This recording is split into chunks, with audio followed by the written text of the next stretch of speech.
Germany broadcasting, people of Britain, greetings from the Third Reich. This is the voice you have learned to fear. This is the voice of terror. Again we bring you disaster, crushing, humiliating disaster. It is folly to stand against the mighty wrath of the Fuhrer. Do you need more testimony of his invincible might to bring you to your knees? Very well. Are you ready, operative number 7? This is the voice of terror. A secret airplane factory somewhere in England. Listen, the screams of the dying can still be heard. This is the voice of terror. Are you there, people of Britain, shivering in your cellars? Listen, operative 41. The fuse is lighted. Oil to fuel your navy, to feed your tanks. There it goes up in smoke by the millions of gallons. This is the voice of terror. Do you still believe that there are secrets unknown to the Fuhrer? Listen. Tonight at 7:10, an important diplomat boarded a train at a little station outside Liverpool. Each split second is accounted for. The rails divide. The train hurtles through the air. The diplomat will make no report in London.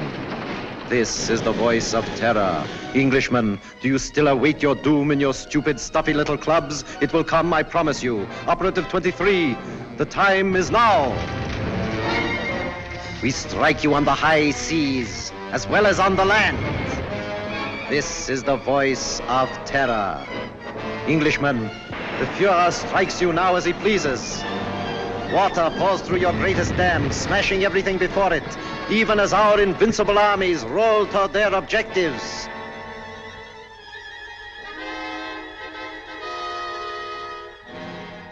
Despite the effective work done by the Intelligence Inner Council, jailing fifth columnists and saboteurs, despite their efficiency in coordinating military strategy based on information of enemy movements, they seem unable to cope with the voice of terror.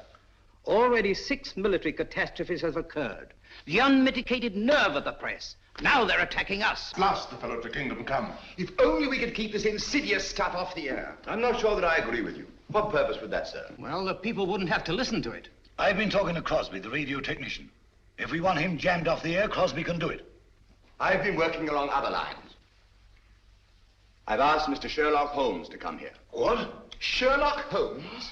This isn't a case for a private detective, it's a matter of state. In this emergency, we should take advantage of everyone's peculiar gifts. Mr. Holmes is the most subtle and extraordinary private investigator of our time. Are you intimating that the Army and Navy intelligence plus Scotland Yard are not equal to the occasion, Sir Evan? I'm sure they're equal to any occasion. They've done a marvelous job of lining up fifth columnists, saboteurs, and keeping us informed of the enemy's movements. But the voice of terror seems to have them stumped. Sherlock Holmes may have a new approach that will solve the problem. What's happened inside these walls has always been secret. We don't want any outsiders here. I'm positively and irrevocably opposed to calling in Sherlock Holmes. Perhaps you'll change your mind. I see nothing whatever to make me do so. Prentice is right. For ordinary criminal investigation, Holmes is excellent, but not for this. He's unorthodox and theatrical. I can tell you all about him. Gentlemen, perhaps I can throw some light on the subject myself. Holmes, how are you? So good of you to come. Good afternoon, Sir Evan. Your card opened all doors. Oh, Blouser! Oh, you've put on a little weight since you left school. You don't look any younger yourself, Dimples. How are you? Fine. Come in, won't you? You know these gentlemen? I think so. How do you do? I haven't had that pleasure. May I introduce my friend and associate, Dr. Watson? How do you do? I'm afraid I've arrived at an embarrassing moment. Not at all. This gentleman here, Admiral Sir John Prentice. Admiral Prentice, objects most strongly to my being called in. How could you possibly infer that? From the carpet. Carpet? A man who rises from his chair and digs his heels sternly into the carpet is violently opposed to something, and the Admiral, being quite distressed by the criticisms of the press, would be most apt to resent my intrusion. Well, you've just arrived from Sevenoaks. Yes, of course. How on earth did you know that? Oh, pardon my mentioning it, but adhering to your left boot heel is a variety of clay known only in Sevenoaks.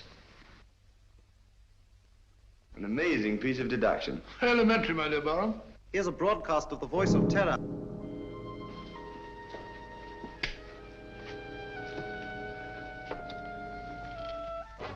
Greetings from the Third Reich. Are you listening, stout fellows across the channel? Are you listening, you little body of incompetent men known as the Inner Council? Today, a new thrill, a new proof of the invincibility of the Fuhrer. Right now, a crack express train laden with British troops and nurses is speeding across England. In just one moment, it will leave the rails forever, crashing twisted metal, the cries of the dying. They can't. Now, They wouldn't dare. It's impossible. They couldn't have got on the to men it. are laughing, joking. That one in the third car reads a letter from home. It is the last letter he will ever receive. The train is rounding a curve. Its whistle is screaming. Farewell, it is saying. Farewell. You have just heard an exact reproduction of the way it sounds, the way it must actually be. The hearts of the German people bleed that innocent men and women have to be killed because your stupid war men... Shaw speaking. Have you any news of the Liverpool Express? Time and time again offered in peace. But if your blundering war cabinet cannot see that England is already lost, then it is our sacred German duty to prove it to them over and over and over until they are on their knees, begging, pleading, groveling for the exquisite mercy of our Fuhrer. Each night, the voice of terror will announce... Shut it off. death blow struck at Stop the it. heart of England. Even as you listen, and you... I'm sorry. Do what you can, Holmes. This frightful thing has got to be stopped. His son was on that train. How did they find out about the troops? It was an absolute secret. Gentlemen, something must be done about this thing at once. Yes. First of all, then, the voice must not be blocked off the air. But he's a menace. All over the Empire, this horrible news is broadcast, blown up out of all proportions. The world is beginning to believe it. Even our allies are counting England out. People are frightened, panicky. The British people are not so easily panicked. It's dangerous, I tell you, to let this thing go on. Dangerous, yes, Captain Shaw. But we must continue to listen. What for? So that we can keep on guessing who it is? His identity is not important. The important thing is the purpose behind this campaign of terror. Purpose, indeed. Isn't it enough that our most secret plans are known, our ships are being destroyed, our trains wrecked? I'm convinced that these disasters are only a prelude, a smokescreen, to cover up a more diabolic plan. And I intend to find out what that plan is. This council and Scotland Yard will give you all the aid you require. Thank you. Gentlemen, my connection with this case must remain absolutely secret. You understand that, of course. Why, certainly. You will let the council know at all times just what you're doing. I shall give you such information as I think wise to disclose in the interests of safety, both the public's and your own. The Inner Council has never shared its secrets with anyone. I demand that you keep us informed of your activities and progress. Come along, Watson. Mr. Holmes, I want to apologize for your rather lukewarm reception here. Oh, thank you, Sir Evan. I'm used to the chilly atmosphere of high places. And of course, you recognize the importance of time. Quite. And results. Mr. Lloyd, I'm quite sure that Mr. Holmes can be trusted not to fail. He never has, you know. Thank you, Watson. The word is seldom. Goodbye, Sir Evan. Goodbye, sir. Goodbye, Barham. Goodbye, Watson. Well, shall we walk for a bit or take a taxi? I'm afraid we have no choice. Huh? No, Watson.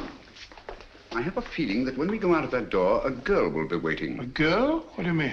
A young lady whom neither of us has ever seen before will come forward to greet us. Holmes, now you're pulling my leg again.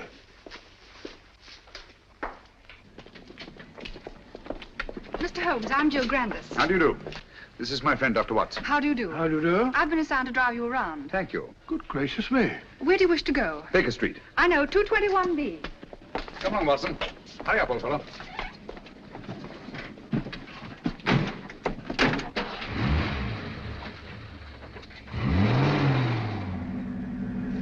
Holmes, the girl waiting. What an extraordinary thing.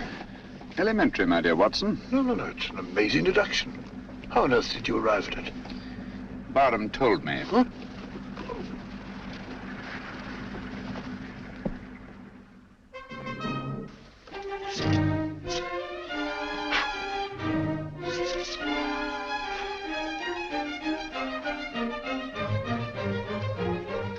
Oh, don't you worry, Mrs. Hudson.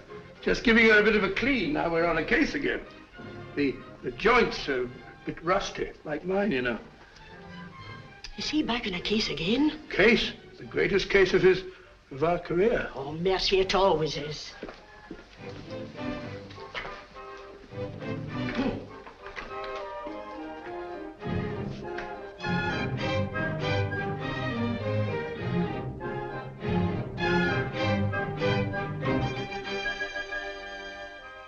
Holmes.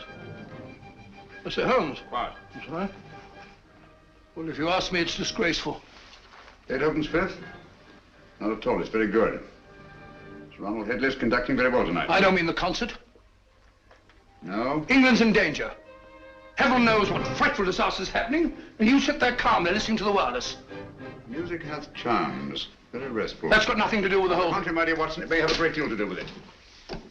Oh, really? I don't see what.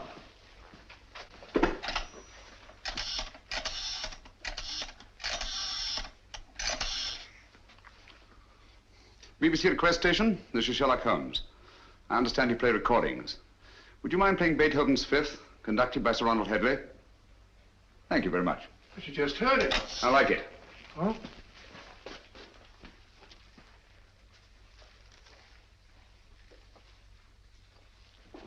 We've had a request for the Beethoven Fifth Symphony, played by the London Symphony Orchestra under the direction of Sir Ronald Headley. This is a transcription.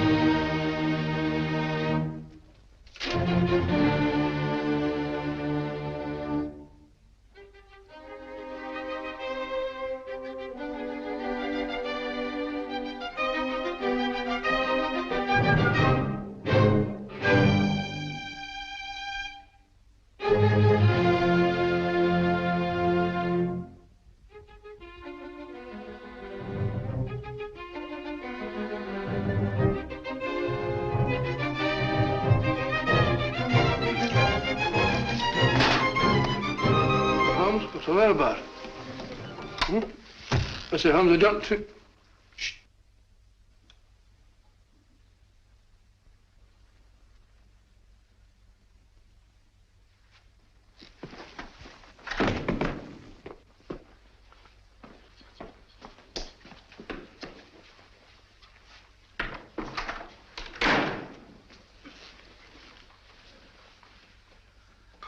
Mr. Holmes. Yes, Gavin?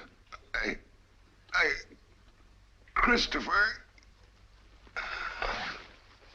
Dead? Yes. It's been driven in with a lot of force. Watson, this is a warning. Warning? How do you know? I had sent for Gavin to get certain information, which you must have found there in the dark and sinister alleys of Limehouse. He came with his message, which someone doesn't want me to hear, someone determined and dangerous. What's the good of a warning of danger? You learn from what or from whom? That we shall have to discover. This knife was thrown by the tip, from a distance of about 50 feet, by a man about 5'10". Steady, Holmes. Elementary, no fingerprints. But the distance and the man's height. The angle of entry, and the force with which it penetrated the victim. But Holmes, what do you suppose he meant when he said Christopher? We must find out at once. Come on, Watson. Huh? Come in. Oh, Mr. Holmes, I saw a fella lurking about your steps and I... Blimey, he won't lurk no more. From the yard, take care of it, Dobson. Very good, sir. How did it happen? Haven't time now. Get your coat on, Watson. We're going out. No. Holmes, you promised. Oh. Where are we going? Limehouse.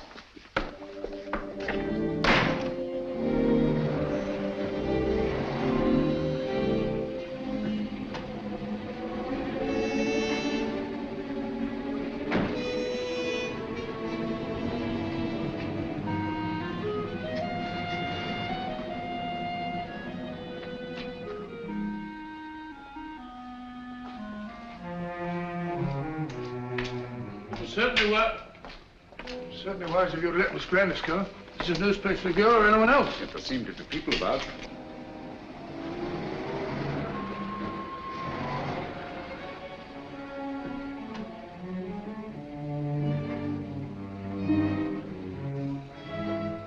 Even Miss Grandis. If I'm not mistaken, she's keeping an eye on us. You're Mr. Sherlock Holmes, ain't you? Yes. I wouldn't come down here if I was you. This is Limehouse, and we don't fancy your sort of bloke in these parts. The fellow's absolutely right. Hadn't we better be... Quiet, Watson. This is still a free country. A man may walk where he pleases. And live to regret it. Live, yes. Regret it, I think not. Step back. Come on, Watson. Unfriendly, what? Speak a break.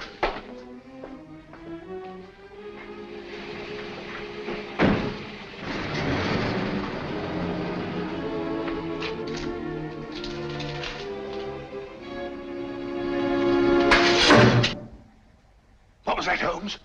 It's all right, quiet. I can't see a thing. Luckily for us, neither can they.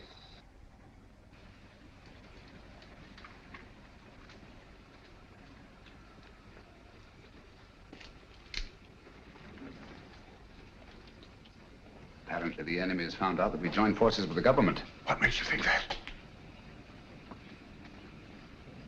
This knife, like the knife which killed Gavin, was thrown by a former habitué of the docks in Hamburg. It's a German knife. The knife throwers of Hamburg are extremely expert. Mr. Holmes, can't we come back in the daytime? Certainly not. I don't think we're safe. No one in the world is safe now, Watson. Least of all us.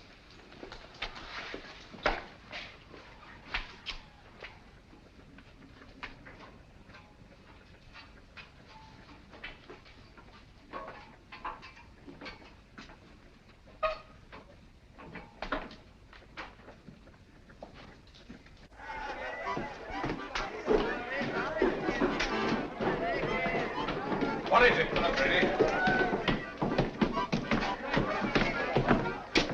Don't tell me that you don't recognize me. Mr. Sherlock Holmes. I got a specially ugly lot here I'll tonight. take my chances. I can't keep you up, Mr. Holmes, but...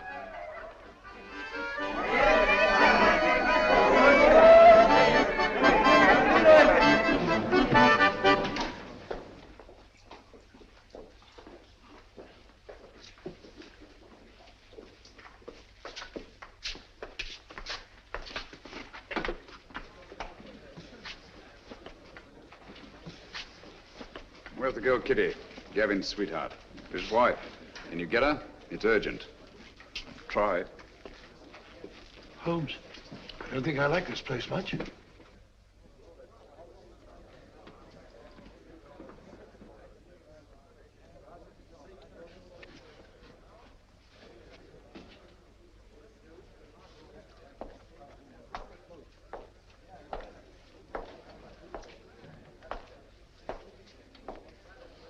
Oh, just sit here if you don't mind.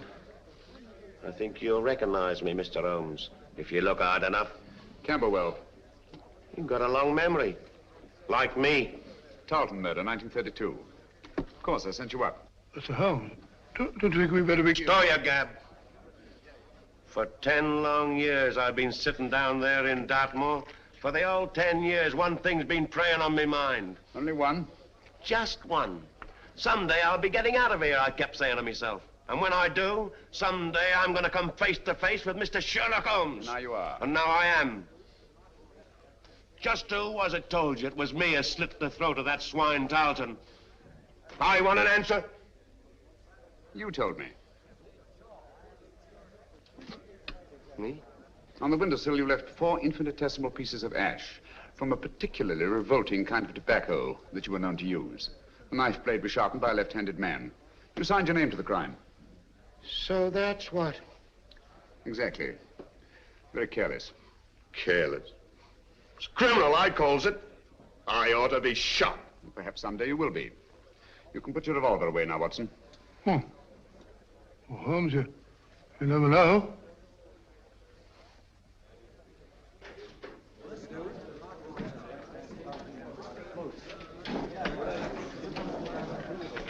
Where's Gavin? Sit down, Kitty. Where is he? You've got him into trouble. What have you done to him? Take it easy, Kitty. Gavin's dead. Dead?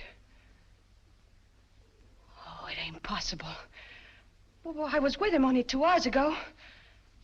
You're trying to frighten me. No, I'm not, Kitty. It's you. You killed him. I warned him to stay away from you. I knew you'd do him in. I had nothing to do with it, Kitty. Well, who did then? Who did? He was knifed on my doorstep.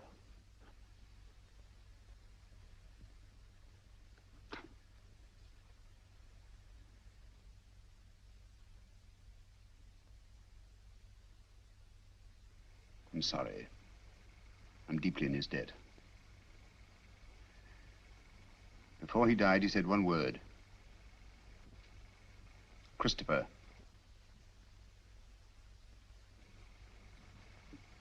You know what it means? I've got to know. What's that to me? You want to avenge Gavin's death, don't you?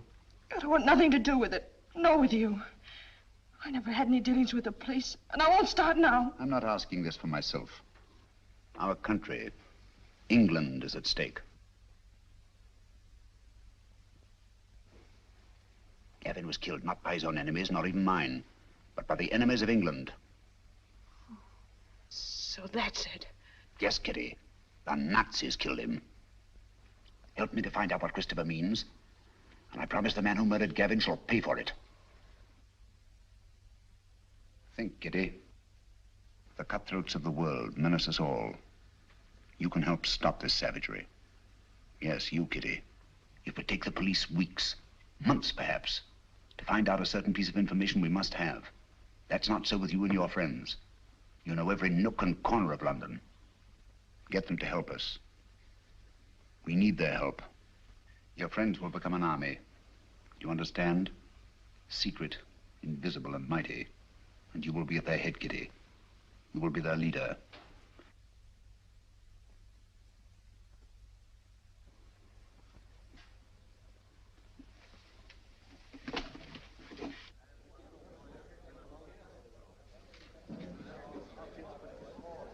Grimes, do you know what Christopher means?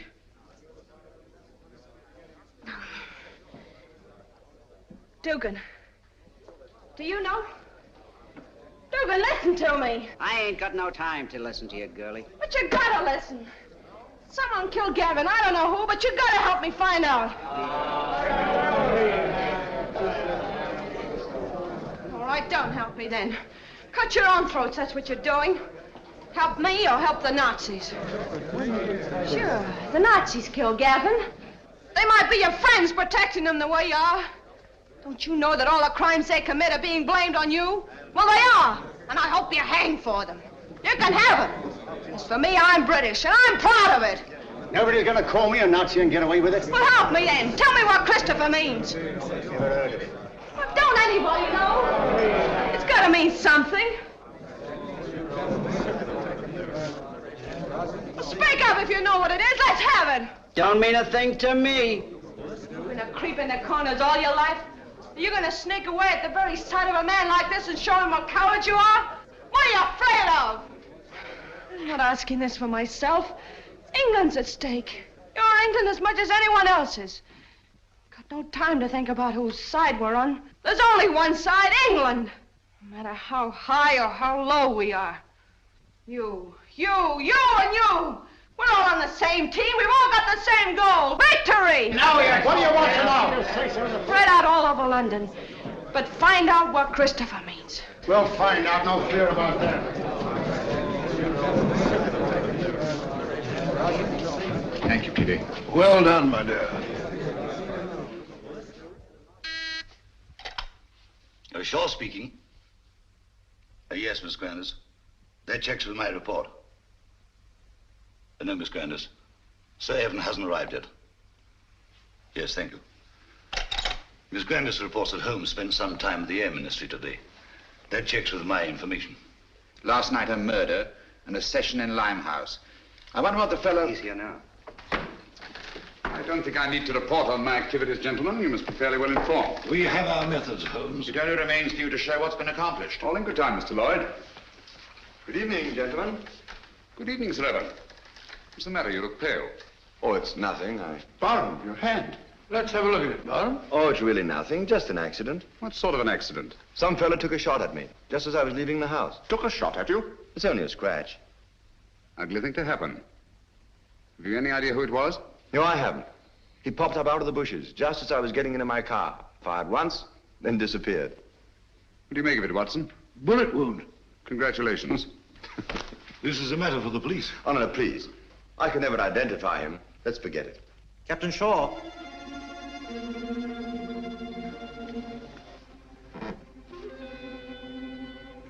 People of Britain, greetings. Is it shock you need? Very well. We Nazis can produce them till Britain's proud head is in the dust where it belongs. People of London, look out of your windows. You will see your promised disaster written across the skies. Lawford, turn out the lights, please. Look to the East India docks. Are you alert, number 20? Look, Britain, look, and wonder, and despair. We Nazis keep our promises. There's a terrible fire in East End. Concentration of men and supplies. American bombers, tanks, gone. Destroyed utterly. The flames are mounting, higher and higher and higher. Now the glare must be visible even to the short-sighted leaders of your bewildered government. Mark well the towering fires. They consume your new planes from America, your meager store of tanks, your puny munitions, and your food.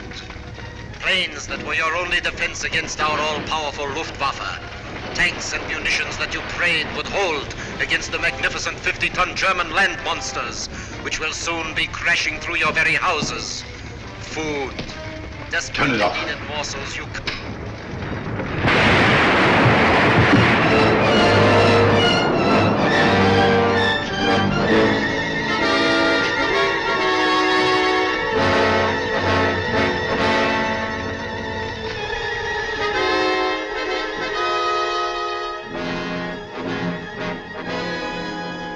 Gentlemen, this is really a terrible setback. How do they find out our secrets? It's horrible, the way it's timed, the precision of it.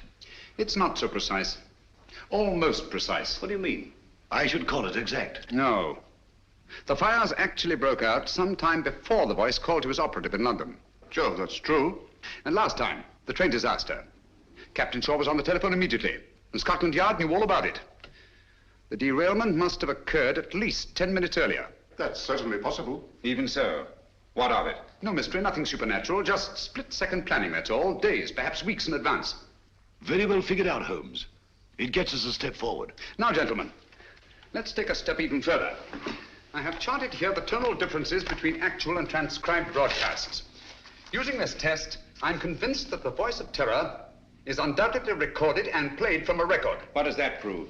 It proves that the voice of terror, the man himself, is not in Germany. He's here, in England. Oh, that's impossible. What are you telling us, Holmes? It can't be. Our technicians insist the broadcast originated in Zeisberg. And so they do, from recordings flown to Zeisberg. It's impossible, Holmes. You can't expect anyone to believe that. It can't be done. Thanks to the Royal Air Force, I have some rather curious information. At irregular intervals, 6 Nazi bombing planes come over and drop their deadly cargoes on non-military objectives. A meadow or a sheepfold. That's nonsense. The Nazis aren't fools. They don't waste ammunition. Of course not. Then what's the purpose? To divert attention from the fact that a single plane breaks formation each time and disappears. But why? Gentlemen, that lone plane picks up plans, maps, secret military information, and the voice of terror's timed and recorded speech and flies them to Germany. I can hardly believe it. Sensational, if true. It's incredible. Fantastic. Mr. Holmes, Yes? there's a person outside asking... A lady? Ask her to come in. Excuse me, gentlemen.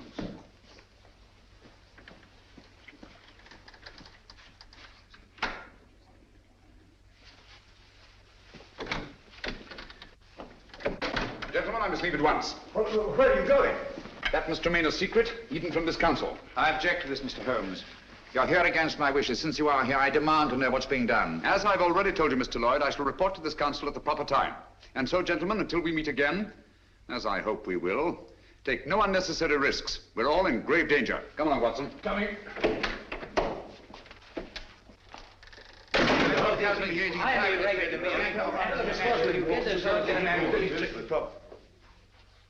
Stay.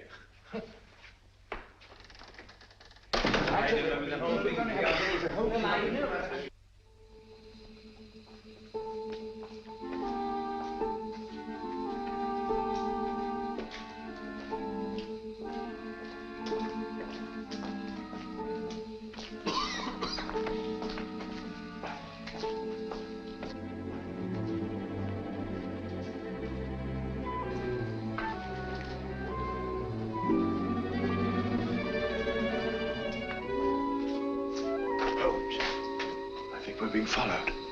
Yes, I know. It's Lloyd. Lloyd? How do you know? He's so obvious about it.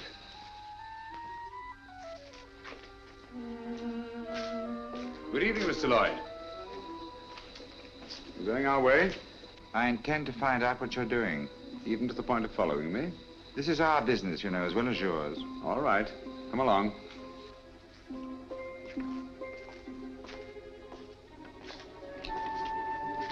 This is the place.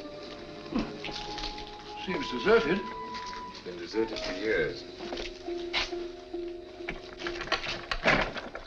Not very securely locked.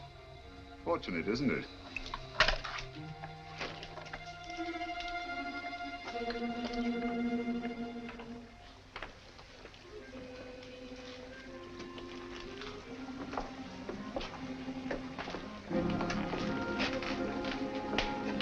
Water. It's the river. This is part of the old Christopher docks. Never heard of them? Christopher? I say, Holmes, isn't that the word that Quiet, Gavin... Watson. Oh, sorry. They're almost forgotten. They were built before Victoria.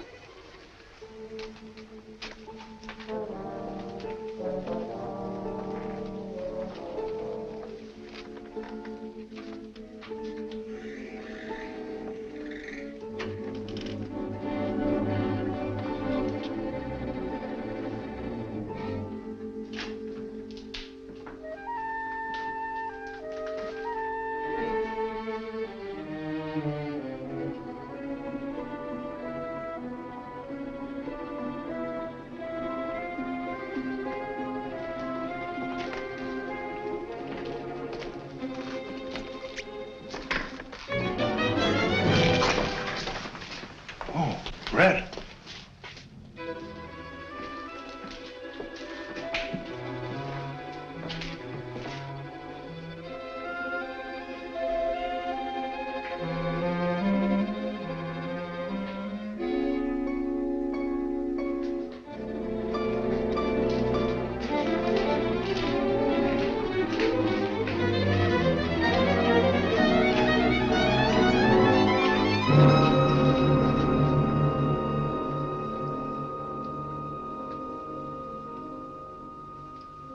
Good evening, gentlemen.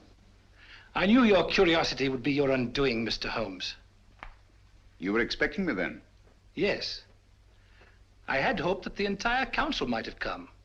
It would have been a pleasure to deal with all of them, quietly and effectively. Eventually, they all will be taken care of. However, Mr. Lloyd is quite a catch and will have to suffice for the moment. What do you intend to do with us?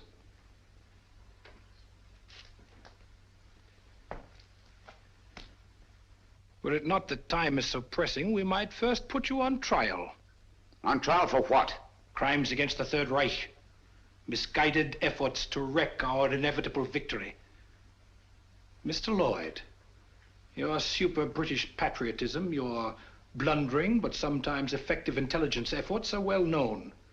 We have quite a score against you, which will be settled. Dr. Watson.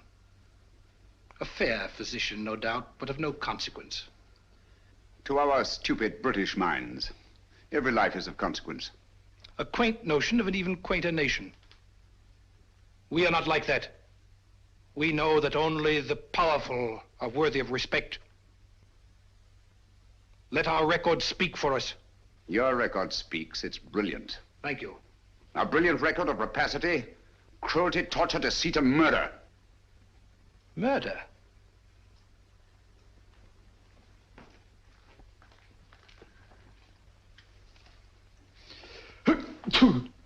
Gesundheit. Thank you. Cold? It is a little chilly in here. I'm sorry you're uncomfortable. My discomfort is of no consequence. Your false courage is not impressive, Mr. Holmes. Of course you realize that you and your friends are going to die? As all men must, sooner or later. Not later. Now.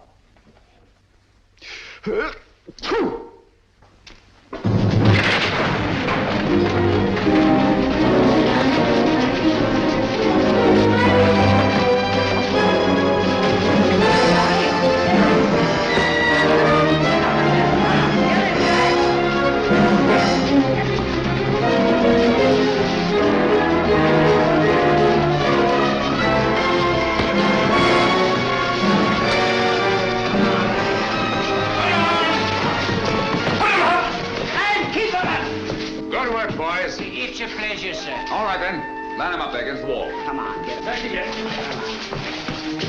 Come on, get back.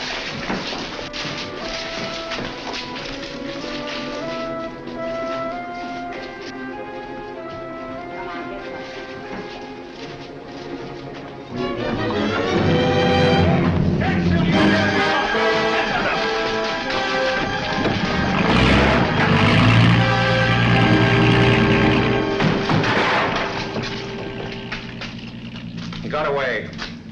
Oh, most unfortunate. I blame myself severely. I should think you might, Holmes. If you hadn't been so stupidly mysterious, allowed Scotland Yard to give you adequate protection, the man would never have escaped. No, he never would. Most regrettable. But Gesundheit.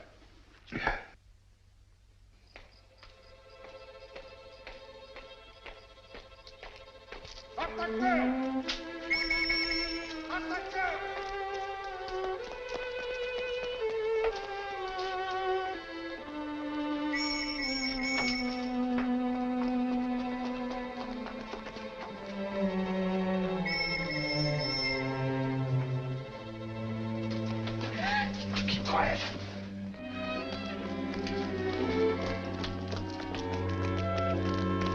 Hands off, you fool! Do you want to bring the whole force in here?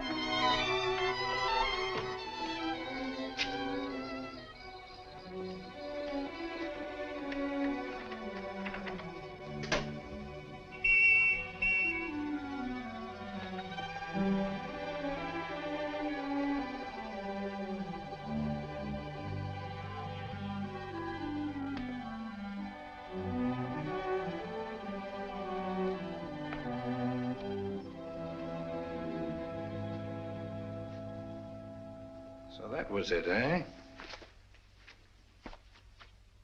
Quite a haul. It's mine.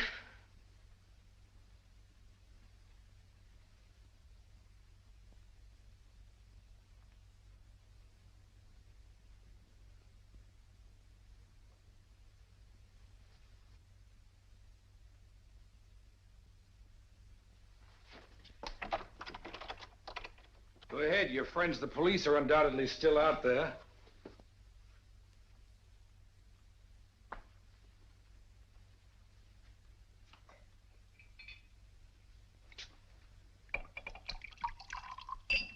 There isn't a better hideout in all London.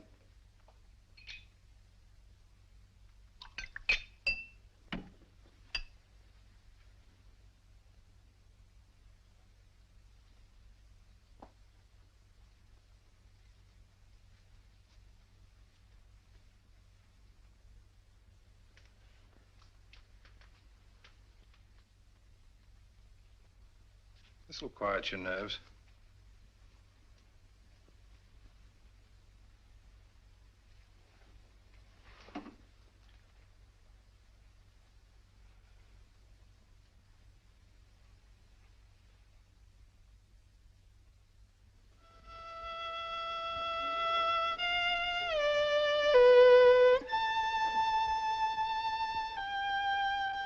Your tea's got cold again.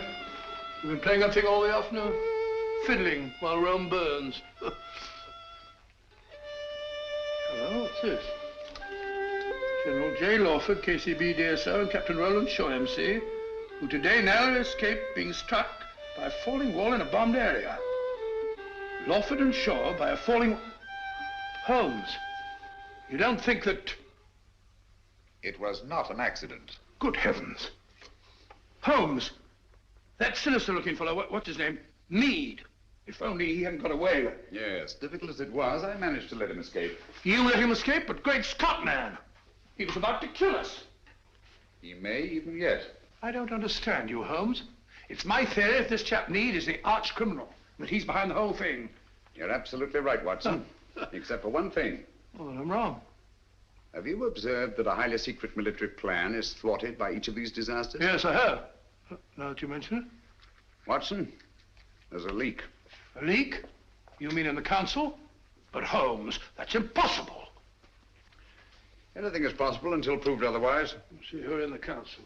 Lawford and Shaw. They're above suspicion. Their record proves that. Anyhow, they were attacked. Unsuccessfully.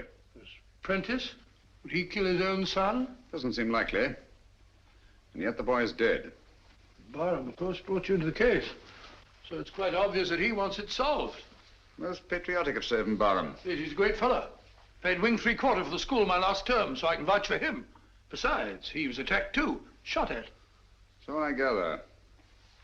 How about Lloyd? No, it can't be him. Meade was going to kill him as well as us. By the way, he's a brave fellow, Lloyd. Did you notice that he didn't turn a hair? Very composed. Come in. Mr. Holmes? Yes, Kitty? I think now we'll be able to get some information from Mr. Meade. Your plan worked like a charm. I knew you could do it. Oh, it's not so hard once your mind's made up. And mine is. You'll be careful. She better be. She's mixed up with that fellow. Oh, I'll be careful, all right. But I'm going through with this. Good girl. I heard him talking on the phone today. Yes? He said, I'll take care of that little Seven Oaks matter at 11 tonight. Seven Oaks? Isn't that where... Barham has a country place. Watson, there's not a moment to lose. If I find out that Meade did kill Gavin, I'll... If so, he'll be punished. I warned you no one was safe with that fellow at large. Now he's after Barham. Yes, I only hope we're in time. Come along, Kitty.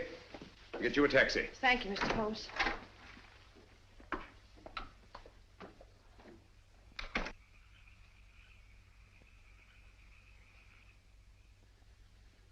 You think you ought to go it alone, sir? Worrying about that escaped German agent, huh? He threatens to kill the entire council, sir. Come, Smithson. Took bigger chances than this in the trenches. Have you forgotten? I know, sir, but we were younger then. And there were no such thing as Nazis. I'm ready for him. I understand, sir.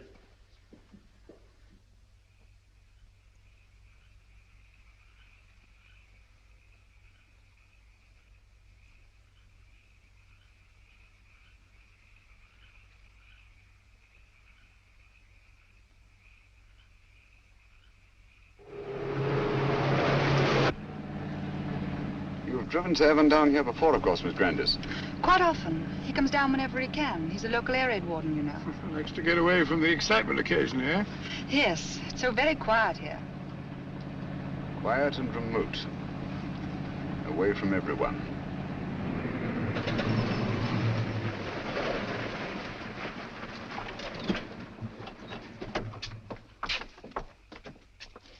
Yes? Oh, Miss Jill. It's all right, Smithson. Where's Sir Evan? On his rounds, miss. Which way? Down that lane of trees, sir. I'll go. You stay here. You too, Watson.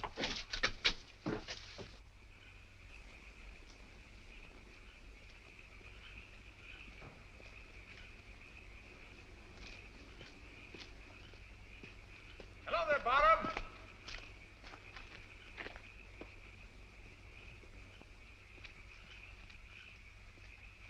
Holmes, what on earth are you doing out here? I've been worried about you. Yes? That fellow Meade appears to be in the neighborhood. Do you mind if I go along with you? I feel better about it. Not at all. I'd appreciate the company. You know, it gets quite lonesome, especially on a night like this. By the way, do you feel you're getting any nearer a solution of this terrible business? Yes, the end is in sight. Really? Well, would you mind telling me? Listen. Air raid sirens. Yes. Coming our way. Yes. Well, I don't seem to hear any planes. Wait a minute. I can. Look. There's one. She's coming right over.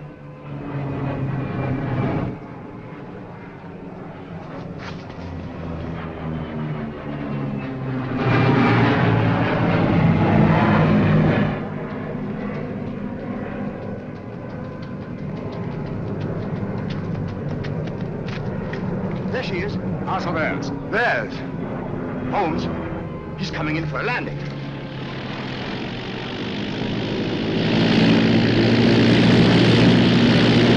The swine. That's a pickup plane. The voice must be here, close by. Then we've got him. Gollum! Be careful!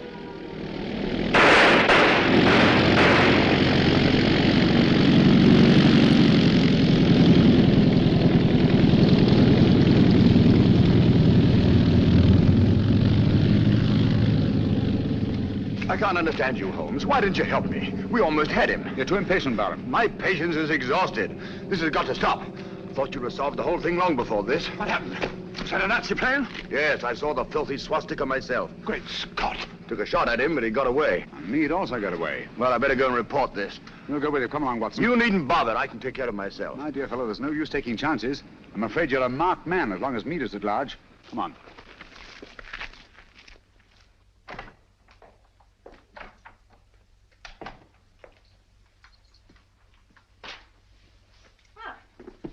You're a fine one, leaving me alone half the night. You think I like it? I want to go out and have some fun. Don't bother me. Said you were going to let me work with you. Someday you'll come back and I won't be here. Where would you go? What's my business? Maybe you'll be waiting here next time and I won't come back. Don't talk like that. I'm sorry, Kitty. You seem sort of different lately. Anything the matter? Maybe the next time you see me, I'll be in a position of authority, of power. No longer hiding in the dark. Giving the orders, not taking them. What do you say to that? You're drunk. Drunk? Yes. When I was a boy, I dreamed a dream. I was dressed in armor, shining blue-gray armor. I rode on a horse through the streets where the people cheered, hailing me. I rode over the bodies of underlings prostrated before me. Their blood ran out along the gutters like a river.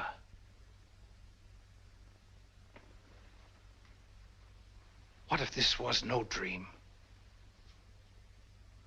What if it was prophecy?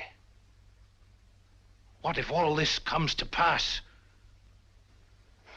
Well, something must have happened to you.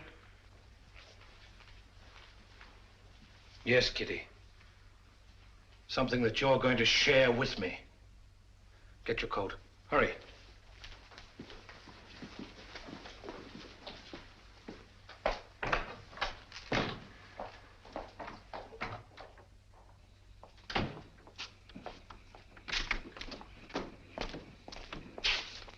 Right, you.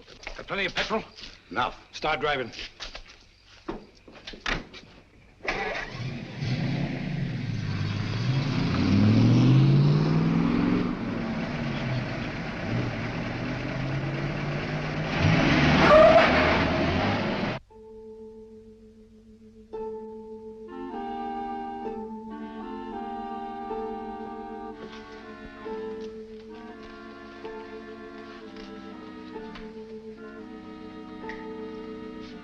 Where's Holmes? He'll be here, I'm sure. It's starting now.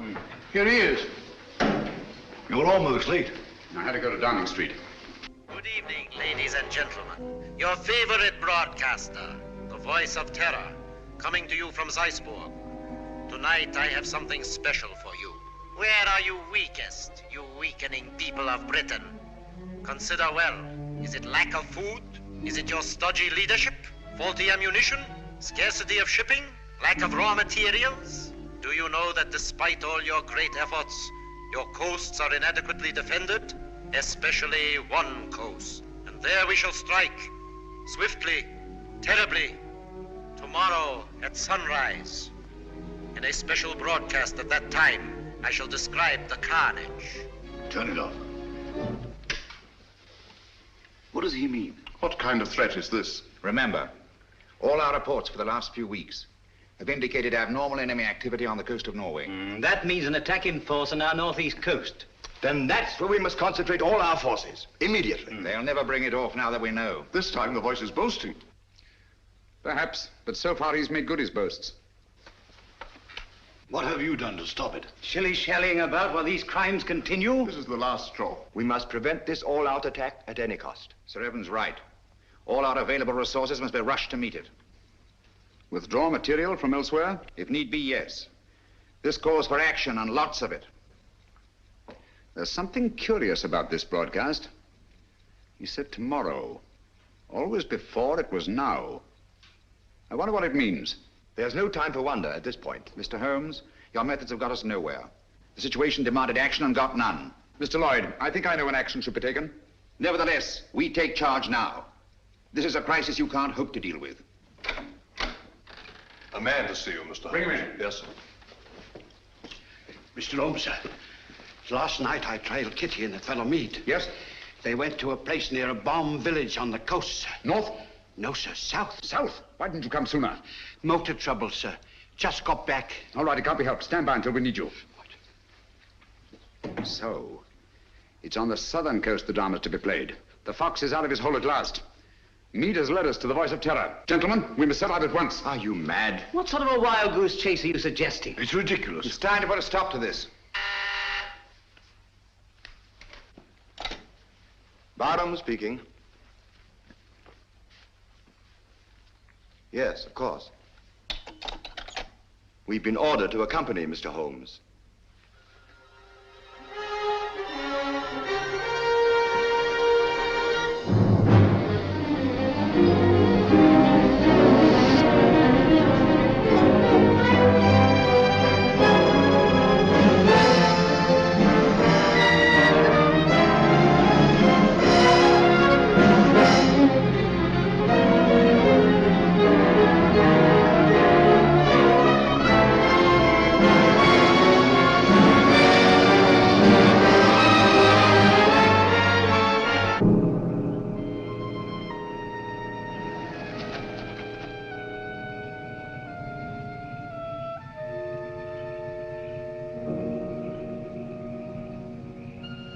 Major Harrison, Mr. Sherlock Holmes. Good evening, sir. All the arrangements have been made. Splendid. And that church up there? Yes, sir. All right. Let's go, gentlemen.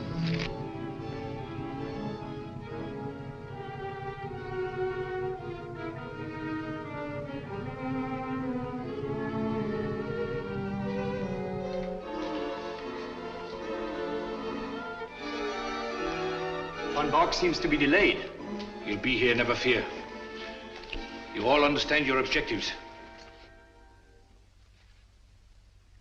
Sheila! Sheila! Yes, sir. You understand what you are to do? Yes, sir. I'm going with the first contingent to Liverpool. Your men are waiting there, organized to take control? They have been ready and waiting for weeks. What was that?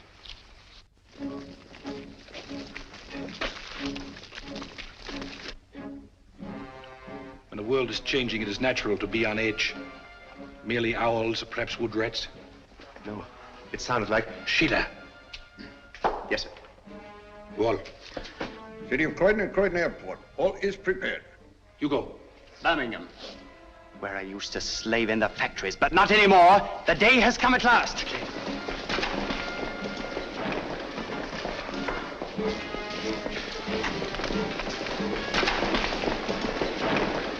Line them up over there.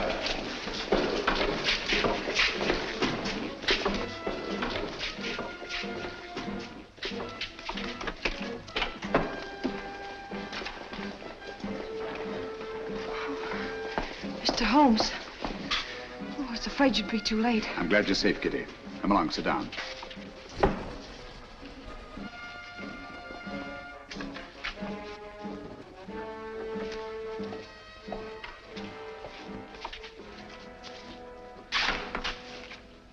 Gentlemen, when Mr. Meade and I last met, he wished he could put us on trial. Mr. Lloyd, Dr. Watson, and myself. Now, Meade, you are on trial. First, let me tell you why you have met here. The vague but canny threat against our northeastern coast was a blind. Your group was congregated here to receive an invasion army proceeding across the channel. What? Invasion? All those men rushed for defense of the north? I can't believe it. It sounds impossible. Sit down for a moment. It seems absurd. At the head of this mighty force, the picked and chosen, The faithful were to proceed to various centers of our country and take up positions of authority. And we shall, do you understand that? Unfortunately for you, that is not to be. We're held, yes. But the invasion will proceed without us. Why is it doing Why we are helpless here? Please be patient. You called me in on this case to identify and to silence the voice of terror and to circumvent the unknown plan behind it. That undertaking is still in progress. But we are rapidly drawing to a conclusion. Gentlemen, the voice of terror is here with you in this church. What? Are you referring to Meade? Why, who is it? Meade was my one sure connection with the voice of terror. At the warehouse, I allowed him to escape and assigned Kitty here to trail him. When I learned through Kitty's abduction that Meade had come down here to meet with a group of men, I asked myself why. Why a deserted fishing village on the Channel when Scotland was to be the next scene of disaster? And why was it necessary to withdraw great stores of ordnance and material for the protection of Scotland? It was a ruse, gentlemen, to leave this coast unprotected. A ruse devised by the voice of terror. I knew quite early, of course, that the voice was a member of your august body. You dare to insinuate that one of us... If this is meant to be humor, it's very ill-timed. German agents knew I was on the case the very night I was called in. How did they know this secret? One of your counsel informed them. There were attempts made on the lives of all of us. But the attempt made on the life of one of your members was entirely unsubstantiated, resting on his word alone. One member whom I went to the country ostensibly to protect, actually to surprise. This member fired on the Nazi pickup plane, not in rage as he pretended, but to warn and frighten it away. That was very clever of you, Sir Evan. Sir Evan? I can't believe it. Sir Evan couldn't be implicated in a thing like this. What's Sir Evan got to say? Let me congratulate you, Mr. Holmes. You admit this outrageous accusation? There's been treason before, but this is beyond belief. Treason is not involved. Sir Evan Barham is not Sir Evan Barham. What are you talking about? In March 1918, Lieutenant Evan Barham was a prisoner in a German prison camp. There, his amazing resemblance to a certain Heinrich von Bock, a brilliant young member of the German Secret Service, sealed young Barham's fate. One morning, he was taken out and shot, murdered in cold blood. Then this man is Heinrich von Bock, who has been masquerading in Barham's place for the past 24 years. You see, gentlemen, the Germans plan well in advance. It's incredible. How could a thing like this happen? Barham had no immediate family. The details of his private life were avidly studied by von Bock, who was 3 years at Oxford and had a perfect knowledge of the English language and English habits. So, with possibly the help of a little plastic surgery, not forgetting the considerable resemblance to Barham in the first place, the deception was carried through. Very clever, Mr. Holmes. I must say, Holmes, this is positively amazing. What made you first suspect Barham? The real Sir Evan Barham carried a scar from childhood. This one is about 20 years old. A detail, but significant. I can't believe it. It was Barham who insisted on your being brought into the case. A colossal piece of egocentric conceit. One to match your own, Mr. Sherlock Holmes. Of course I brought you into the case. To see your weak and silly handling, to watch you fumble and lose it. Are you too stupid to realize that this group is but a small part of our organization? We have men stationed all over England, ready to take command. They never will. They were all taken exactly at dawn, just as you were. So now we are trapped, huh? No, gentlemen. It is you who are trapped. Listen. Even now our Messerschmitts are roaring overhead, the vanguard of the invasion. Why are they not routed? Where are our boasted anti-aircraft guns? They are silent. Our little ruse was entirely successful. The coast has been stripped of its defenses. Preserve your vaunted British vanity as best you may in this your hour of most humiliating defeat. You have not captured us, my friend. We have annihilated you. Do you really think us so blind that we would strip this coast of defenses because of a voice on a phonograph record? The council was deliberately misinformed about moving the defense forces. You are trying to save your face. Look, if you think I'm lying. Those are not Messerschmitts. They're Spitfires and Hurricanes. Returning from blasting your invasion forces, destroying men and barges by the thousand. Look further, Von Bock. Look below. Commandos, tanks, slipping away now that your invasion force has been destroyed to bring ruin and terror to your people.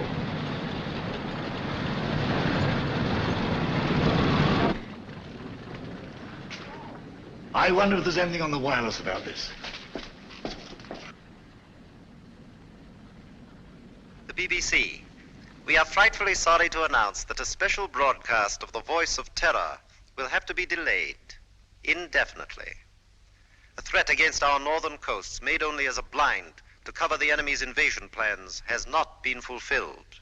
Instead, our victorious planes have blasted invasion bases on the continent, destroying enormous stores of materiel and troops. More news of this triumphant victory tomorrow. At the same time, the scattered Nazi agents all over the Commonwealth have been unceremoniously clapped into prison. That is all.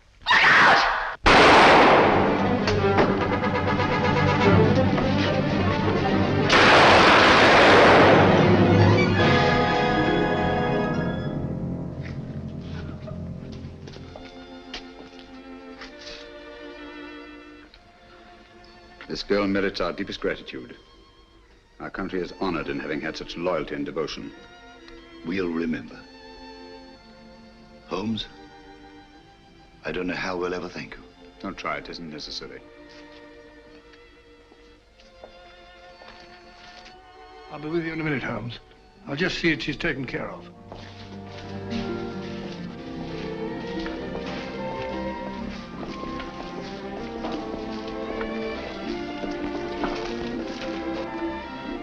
I always did think that chap was an imposter. Barham was a good fellow. Played wing 3/4 for the school.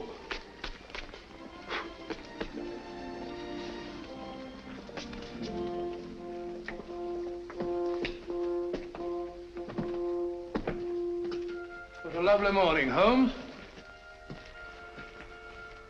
There's an east wind coming, Watson. No, I don't think so. Looks like another warm day. Good old Watson. The one fixed point in a changing age. There's an east wind coming all the same. Such a wind has never blew on England yet. It will be cold and bitter, Watson. And a good many of us may wither before its blast.